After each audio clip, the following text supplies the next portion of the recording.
Lo que más veo son partidos de fútbol.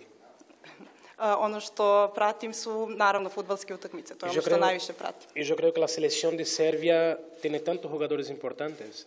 I mislim da fudbalska reprezentacija Srbije ima mnogo važnih igrača. Y a quien le gusta el fútbol, I onaj kome se dopada fudbal, lo ve siempre.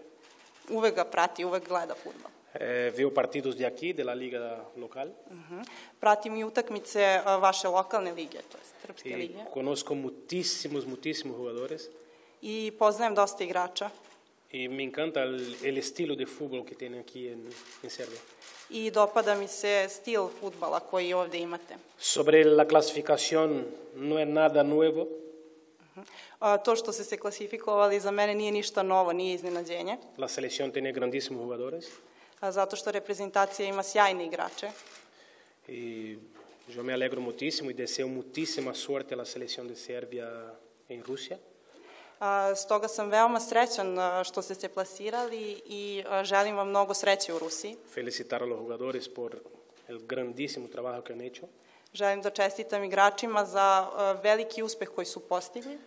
Y también decirles que ahora viene lo bueno, ¿no? Viene lo mejor. I da im kažem da sada dolazi ono što je dobro. Y yo estaré ahí en Rusia siguiendo de cerca el trabajo de la selección. I ja ću biti u Rusiji i pratit ću izbliza rad reprezentacije.